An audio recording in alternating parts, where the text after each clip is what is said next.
Тіл достықтың кілті. Осындай тақырыппен Жамбыл ауданында тіл фестивалі өтті. Игі шара аясында қатысушылар ана тілдің абыройын асыруға барларын салды. Әрі өңірдегі өзге ұлт өкілдері де мемлекеттік тілге ғана емес, қазақ халқының ұлттық өнеріне де қанық екендерін паш етті. Тіл фестивалі мемлекеттік тілдің мерейін асырып, барлық этнос өкілдерін достық пен татулыққа шақыратын рухани бас қосу. Игі шараға жамбылдықтар тыңғылықты дайындалыпты.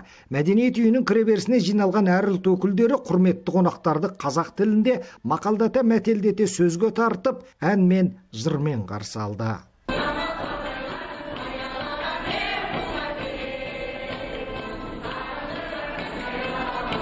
Мәдениет үйінің үлкен залында өткен бас қосуда әуелі мемлекеттік тілдің мерейін асырып, өңірде кеңінен қолданыс табуына үлес қосып жүрген тіл жанашырлары аудан әкімдігі тараптан марапатталды. Әрі аудан аумағында қазақ тілін насихаттау бойынша атқарылып жатқан жұмыстар таныстырылды. Ал облыстық тілдерді дамыту жөніндегі басқарма басшысы мемлекеттік тілдің кемел келешегі туралы сөз етті. Дүние жүзінде 6000-ға жуық тіл бар. Оның жартысынан көбі жоғалып кету қатерінде тұр. Ана біздің мемлекеттік тіліміз, ана тіліміз қазақ тілі жалпы дамыған тілдердің 50-іне кіріп отыр екен.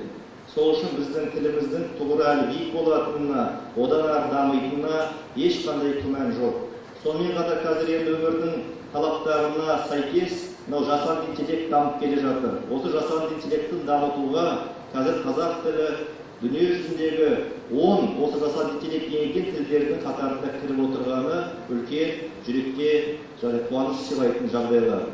Жамбыл жерінде түбі бір түркі тілдес бауырлар көптеп тұрады. Олар соны ызғарлы жылдары маңдайына төсеген қазақ елінің жыл алақанын естен шығарған емес. Сондықтан қазақ тіліне деген құрметтері де еш аласармайды. Қазақ тілін меңгеру арқылы біз тек тіл үйреніп қана қоймай, ұрпақтарға арасында байланыстығымызды нығайта келеміз. Мемлекеттік тілде меңгеру бұл Қазақстан азаматы ретінде өз отанымызға деген шын құрметіміздің белгісі. Фестиваль аясында әр ұлт өкілдерінен құралған ұзынағаштық өнерпаздар Есенқұл Жақыпбековтің шығармалары ізімен көркем қойылым сахналап, көрермен көңілін толқытты. Әрі орыс ұлтының өрендері де күмбірлетіп күй тартып, қазақтың дәстүрлі әндерін нақышына келтіре орындады.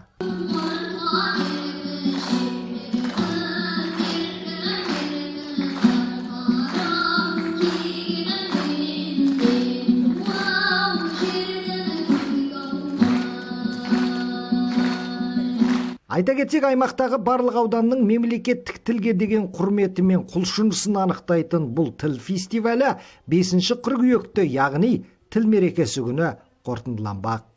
Құрманжан Қасымжанұлы, Кенже Жомарт, Жетісу арнасы.